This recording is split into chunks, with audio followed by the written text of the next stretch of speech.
Hey guys, so again today I'm going to bring you another Bloodcraft highlight. The game has been streamed on my Twitch, so again if you're interested in watching like me play games live and stuff, link to Twitch will be down below, link to Twitter's down below as well, and there's my post just like when I'm streaming and like when I've uploaded new videos and stuff. And as well, if you're interested in seeing more Shadowverse content, feel free to subscribe. I'm trying to put out videos fairly regularly, maybe 4-5 times a week roughly. But yeah, with that we'll get into the video. You've seen this deck before if you've seen any of my Bloodcraft videos. This is an evolved Bloodcraft deck. I've been playing it for quite a while. I've been using it to climb ladder. It's been working quite consistently, so I've been I'm very not inclined to go to a different deck. So I've been needing to mix up a bit, and I will mix up a bit soon. But for now, bring you another video of this deck. So it revolves around Zeus. He's your big finisher, big hitter. If you're running evolution, you need to run Zeus. He's the main component of the evolution deck to finish it off. So what he does basically, for every time you've evolved a follower, he'll gain one of these 5 abilities when you play him. So he can like ignore a ward, he can get Bane, he can get ward, he can get Storm, he can heal your leader, and he also gets buffs to his stats as well. So he can be a big one-turn kill, big finisher. So if you're running an evolution package in Bloodcraft, you're going to be running Destructive Succubus. This is my favourite card, hands down. Best card in the game. Look how pretty that art is, it's amazing. Absolutely love it. So basically what it is, a 10 mana 6/6, and it deals 3 damage to all enemies when it comes in. That includes the enemy leader, and if Vengeance is active for you, it will summon 2 serpents and give all allied serpents ward, which is really nice. But the main reason you use this, the main reason it's so good, is for every time that you evolve a follower when this is in your hand, it subtracts its cost by 1. So you can end up playing it if you get it early enough for like 5-6 mana, and a 6 mana or 5 mana 6/6 that deals 3 damage to all enemies. It's insane. It's an amazing card. So the evolve package you run Hinacar, the Warring Thunder. Basically, if you play him for 5, enhance 5, play him for 5, he evolves. And when he's evolved, he gains the last word effect to deal X damage to a random enemy, and X is the number of times you've evolved allied followers this game. So obviously that works really well with the deck. You get a lot of free evolves and stuff, so you can end up like swinging for 4, and then when it dies, it hits something for another 6. So you've got Jifnar as well. He evolves for free whenever you evolve another follower. When he's on board, he'll evolve, and he gains the Clash ability to deal 2 damage to enemy followers, which is really good to ping off smaller followers on the enemy's board. And Urius, again, if you've got Vengeance active, he's another one that evolves for free, but this card's good enough that you want to just evolve it regardless if you're evolving it for free or not. Like turn 4, like on second, you want to evolve this card. So his static ability that he always has is whenever an enemy follower comes into play, deals 1 damage to the enemy leader, and then he'll restore 1 to your leader. And when you evolve him, he gains 4 attack, so he becomes a 5/5, which is a basic 3 mana stat for an evolved card. But during your turn, anytime he kills an enemy follower, and he doesn't die, he'll restore 4 defense to himself, so he heals him back up to full. So he effectively can free trade into anything that's got attack less than 5, which is really nice. And the final thing in the deck that evolves for free is Trill, the Devilish Idol. This card's really versatile, it works really well. So basically what happens, you play it, and you can choose to add either an Aza and Iza to your hand. This Aza and Iza, when you play it for 2, it evolves an allied Trill. It doesn't use an evolution point obviously, and it doesn't count as like evolve for 0 points, so you can evolve a second card in that turn as well.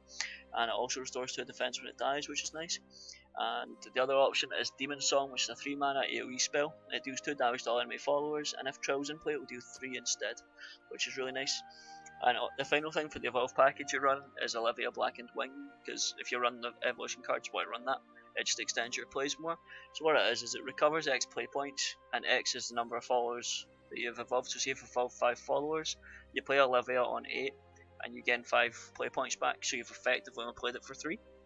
And the main ability is, whenever you play another follower the first time on each turn, it can evolve for 0 evolution points. So that does use your evolve for the turn, but it's a way to keep racking up evolutions for when you bring out the Zeus, to get even more powerful, and like an even better Zeus, a better chance of closing the game out. So like that's the basic evolution package. You're also running Unleash the Nightmare, which draws you 2 followers from your deck, and Restless Parish, which is versatile, but you can use it to draw, or normally you can use Nightfall as well, which gets forest spats to control the board early. Other things you run, like your basic Deblame 2 drops. I'm running 1 Entrance and Flow. I'm not sure about that though. Vera's okay, it can keep you alive. It basically, when you evolve it, your leader gains the effect that it takes no damage as long as Vera's still in play, and Vera becomes a 4/4 that takes 2 less damage from every attack. So it's kind of, I'm only running 1 because I don't think it's that important, but it's also okay to have. Also, you're running Medusa as an Azazel's like this. Azazel's your vengeance. Medusa's just a really good board control component to the deck. And finally, the little tech cards that I'm running are Laura for the storm damage and being able to give things storm. I just love Laura. I loved it during Vengeance Bloodcraft before the nerf, and I just think it's amazing. I look at the artwork as well. It's absolutely beautiful card. It's one of my favourite cards. And I'm running 2 Angelic Smite to deal with amulet decks like Heavencraft and stuff. Like, you know, you run into Heavencraft, you can run into like the Destruction in White, Destruction in Black Forestcraft decks. So having amulet removal is just really, really good. And the banish obviously does not destroy, so it can target most things. Not everything, but most. So we'll get into replay here. Remember guys, if you want to watch me play live, you can follow me down below on Twitter and on Twitch, stuff like that. And subscribe for more content, because I try and do these videos quite often. And I will be mixing up the decks very soon. So I will fast forward through the early parts of the game, so nothing really happens. So here what we do is we send away the Succubus, because you don't want the Succubus early, and you send away Entrance and Pull. Like, we got another Succubus. You don't complain too much if you have it that early, but you never want to keep it in your open hand. You want to send it away and try and get something better. So turn 1 we have no play. Turn 2 they play out the Wellspring Elf, and we just play out I turn 2 play as well. We go with Vera because I don't think she'll be that relevant this match. She's normally quite good against things like Heavencraft and stuff, but I didn't know how relevant I thought she'd be this match, so I just send her out anyway. They play out the Lisa. I love Lisa. Lisa's a really good card. So we do turn 3, we just unleash Nightmare, draw the 2 cards, get the Forest Bats in play. See, Unleash Nightmare is a really good way to give away if you're Machina or not, because if you draw 2 Machina followers, it will give them Assembly Droids instead. So you can use it to gauge a bit of information from your opponent as well, if they're also playing Bloodcraft. So here we're just going to Urius and evolve the Urius, trade it into the Goblin, and then just hit the face with the Bat. Easiest way to trade it out, because the Bat obviously can't kill anything, it's being a 1/1, so what I do here is they disable Archer into Jafnar, which is really rough for me, because that's and they evolved Eliza. They probably should evolve Disable, but it's fine. I mean, it gets 2 pings of the Disable instead of 1, which is nice. So it evolves the Jafnar for free, Disable pings again. It worked really well for them because it hit the Urius twice, so they get the free trade. So what we do here is we Liberty and a Jafnar, and we evolve the Liberty. So Liberty's effect will also proc when Jafnar evolves as well. So we proc the Liberty effect once and get the free evolution on Jafnar, which is nice.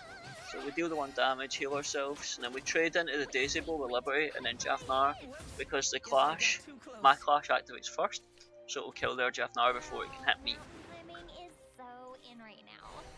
If you get what that means, like basically, because the way the Clash activates, mine triggers first because I'm attacking, and because it kills their Jafnar's doesn't trigger. So what I did is just trade into the board, clear it all up. So we're just going to play out the Trill and take the Isa and Isa, and then just evolve the Trill as well, because there's no reason not to. Like, they've got an open board. We could have went Laura and just pushed extra damage, but we figured that this is probably a fine as well. As you can see, having that Succubus early is nice, because it's like, it also keeps track of how many times we've evolved. So we've reduced its cost by 4 so far down the bottom, as you can see. So they've got the Disable Archer Jafnar combo again. So the Disable Archer is going to deal the damage, it kills out the Isa and Isa, and then the Jafnar gets to tread. So they keep their Disable Archer on the board, which is really nice. But now they are evolves. So what we're going to do here is we're going to Trill again, and we'll just take Isa and Isa, and we'll evolve the Trill again. So that's our 5th evolution this game, so our Zeus is getting quite big. 5 effects he's going to gain. So right, that's a trade again. Remember, we're left with a 5/1 and a 2/2. So we've got a lot of board control here, good presence. Like Grimnir comes out, clears the board. It's a bit of a pain. Card does my head in sometimes, because like, you never know if they're actually running it or not, so it's hard to read, like, to judge it. So they just play out. So I just play the Hinekar and trade, and the car stays up. It's fine. Like it's an okay play. They've got the Lisa, and then they play out the Queen Cynthia as well. So Cynthia Queen's Blade evolves the Liza for them, which is nice. Lisa. They get the free evolution off on that. And you can trade in. And then unfortunately my 6 damage hits the Fairy Wisp, which isn't ideal, but it'll do. So we play Trill here. And then we evolve it using Azaniza, which puts our Succubus down to 3, sorry, so that's us evolved 7 times. And then we play out the Succubus and trade the Trill into the Cynthia to clear the board. And we'll just evolve the Destructive Succubus as well. That's 8 evolutions, because next time we're playing Zeus anyway. So we've evolved 8 times, so Zeus is going to gain 8 buffs. So they get the Odin's Invocation, which is nice for them, sucks for me.